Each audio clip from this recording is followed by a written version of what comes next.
तेजस्वी यादव 0 पर अगर आउट ना हुए 24 में तो कहना गुलाम सरवर की बात। एक एक सीट पर मैं जाऊंगा, एक एक सीट पर मुसलमानों को समझाऊंगा। कांग्रेस के साथ क्यों अलायंस किया, पहले इसका जवाब दो। तुम्हारे बाप लालू यादव ने कांग्रेस के खिलाफ पार्टी बनाई थी, तब कांग्रेस को सांप्रदायिकता का बाप कहा गया था। भागलपुर दंगे के बाद आरजेडी को वोट मिला था, आरजेडी को मुसलमानों ने सर पर बैठकर घुमाया, फिर तुमने ये उस कांग्रेस से हाथ क्यों मिलाया, ये सवाल आज है।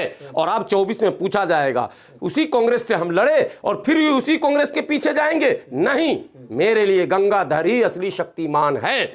कांग्रेस ही भाजपा है, भाजपा ही कांग्रेस है। एक राम मंदिर में थे हमारे बड़े साहब, छोटे साहब वहां मंदिर के सामने बैठे। तुम जो सरकार में थे यादव भाइयों, 10 राज्य पे जो देवगौड़ा से लेके, और देवगौड़ा भी यादव है बता देता हूं, कर्नाटक में भी यादव, और क्या कहते हैं बिहार में भी यादव, और यूपी में भी यादव, और केंद्र में भी यादव। तो यादवगिरी तो इनकी निकल ही जाएगी कम से कम। ठीक है, ये जो लोग जातिवादी कर रहे थे और हम बहुत बड़े नेता हैं, उनकी हैकड़ी तो 24 में निकलेगी। 24 में कोई समाज किसी का साथ जा नहीं रहा, कोई किसी को वोट नहीं दे रहा सिवाय मायावती को।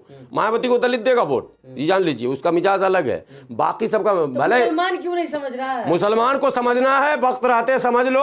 और मैं साथ में नेताओं को भी कह रहा हूं, बहन जी को भी, ये अच्छा मौका है। ओवैसी साहब को जल्दी से बुलाओ साथ में, मुसलमानों का मिजाज भी बन रहा है, और जल्दी से गठबंधन का ऐलान करो। बहन जी भी इंतजार में है कि आखिरी में कांग्रेस से कुछ सेटअप हो जाए। ना ना ना, कांग्रेस के साथ गए तो गए काम से। कांग्रेस के साथ जो गया वो गया। बिहार में ट्रैक्टर चलता है ना, तो उसके पीछे लिखा रहता लटकला बेटा तो गेला बेटा। मैं कह रहा हूं कांग्रेस में सटा जो सब चला जाएगा। लिख के ले जाओ, तेजस्वी यादव 0 पर अगर आउट ना हुए 24 में तो कहना गुलाम सरवर की बात। एक एक सीट पर मैं जाऊंगा, एक एक सीट पर मुसलमानों को समझाऊंगा। कांग्रेस के साथ क्यों अलायंस किया, पहले इसका जवाब दो। तुम्हारे बाप लालू यादव ने कांग्रेस के खिलाफ पार्टी बनाई थी, तब कांग्रेस को सांप्रदायिकता का बाप कहा गया था। भागलपुर दंगे के बाद आरजेडी को वोट मिला था, आरजेडी को मुसलमानों ने सर पर बैठकर घुमाया, फिर तुमने ये उस कांग्रेस से हाथ क्यों मिलाया, ये सवाल आज है। और अब 24 में पूछा जाएगा उसी कांग्रेस से हम लड़े और फिर उसी कांग्रेस के पीछे जाएंगे? नहीं, मेरे लिए गंगाधर ही असली शक्तिमान है। कांग्रेस ही भाजपा है, भाजपा ही कांग्रेस है। एक राम मंदिर में थे हमारे बड़े साहब, छोटे साहब वहां मंदिर के सामने बैठे थे। आखिरी सवाल लेंगे, जिस तरह से असुद्दीन वैसी का जो बयान आया कि आप लोग कह रहे हो कयामत तक जो हमारे दिल में दर्द रहेगा बाबरी मस्जिद को लेकर के। एक बात बताइए, अपने आबा व अजदाद को लोग याद करते हैं या भूल जाते हैं? याद करते अपने हैं। बाप दादा को याद करते कि नहीं करते हैं? इतिहास को मिटा देते हैं या लिखते हैं? लिखते हैं। तो जाहिर सी बात है, जो लिखी हुई चीज है वो हमारे बच्चे नहीं पढ़ेंगे क्या? तो हमारे बच्चे को नहीं पता कि इस मस्जिद ने लाखों मुसलमानों की जान ले ली। याद दिलाएंगे हम अपने बच्चों को। इतिहास पढ़ाएंगे तो ऑटोमेटिक याद आएगा। ये कौन नई बात आप कर रहे हैं? हमसे मस्जिद छीना गया तो जबरदस्ती ने तो शौक से हमने दिया था क्या? किसने शौक से दिया था बताइए जरा। अगर शौक से दे देते तो फिर मुद्दा कहां था आपका? मुद्दा कहां था? जबरदस्ती ही तो कहा जाएगा ना भाई। तो आपकी आस्था कमजोर थी क्या? उनकी आस्था ज्यादा मजबूत थी। नहीं, आस्था की बुनियाद पर किया गया। आस्था की बुनियाद हम लोग संविधान पर भरोसा किए हुए हैं, कल भी किए हुए थे, आज भी किए हुए हैं, और संविधान के रास्ते से ही वो मस्जिद लिया गया। ठीक है, मस्जिद को तो लिया गया संविधान के रास्ते से, मंदिर की जगह।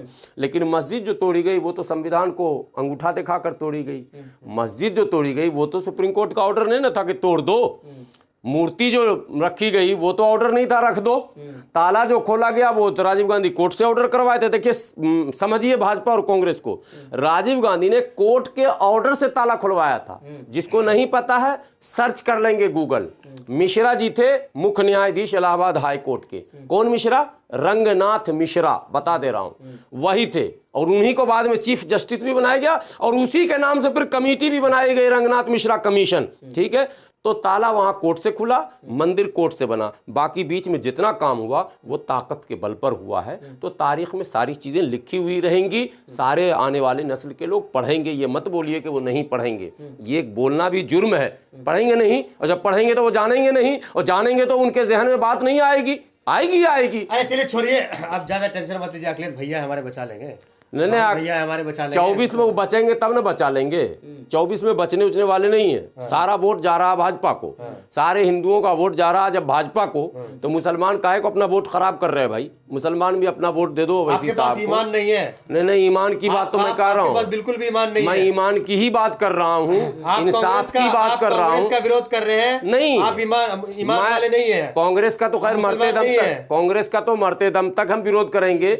हमारे पूर्वजों से गलती जो हुई है, हम कम से कम वो गलती ना करें। कांग्रेस को तो बिल्कुल ही ना लाइक करें, और बाकी का भी हिसाब 24 में करेंगे। देखिए, मुसलमान हकीकत में डरा सहमत था। लोग माने ना माने, लोग कमेंट में लिखें कि तुम ही डरपोक हो, लेकिन सच्चाई यह है कि मैं तो इसी समाज का हिस्सा हूं। मैं तो देख रहा हूं करीब से। बेचैनी थी, खौफ था, और एक अंदेशा था, डर का। लग रहा था कहीं कुछ हो न जाए। और एक बात और बताऊं कि बड़ा सब्र से काम मुसलमानों ने लिया है। मोदी जी, आपसे ये उम्मीद हमको नहीं थी। हमें लग रहा था, मुस्लिम तंजीमों ने खूब अपीलें की है। आपने देखा होगा, एक हफ्ते से चल रहा था मुसलमान 22 तारीख को ये करें, 22 तारीख को। अजमल साहब का भी बयान आया था, हमने उस पर बयान भी दिया था, लेकिन एक भी भाजपा नेता का बयान न मोदी जी का, न अमित शाह का, न योगी जी का, कि 22 तारीख को हिंदू क्या करें, राम भक्त क्या करें। न किसी बड़े हिंदू संत का बयान आया कि आप शांति से जाएं, आप प्यार से जाएं, आप न थोपा गया। और मुसलमानों ने इसको झेला है, बर्दाश्त किया है। याद रखिए, 22 जनवरी 2024 से पहले आपसे छीना जाता था। अब जो भारत नया है कल से, उसमें आप पर थोपा जाएगा, और थोपने का प्रैक्टिस हो गया। आज पूरे दिन यही चला प्रैक्टिस थोपने का। मस्जिदों के सामने हुरदंग, फलम मदरसे के सामने हुरदंग, बाजारों में हुरदंग, जबरन झंडे टांग देना, सब कुछ हुए। कब्रिस्तान में भगवा झंडा लहरा दिया, सब कुछ हुआ। चर्च में भी खबर मिली है कि उस पे भी क्रॉस पे जाके बांध दिया। सब कुछ हुआ है।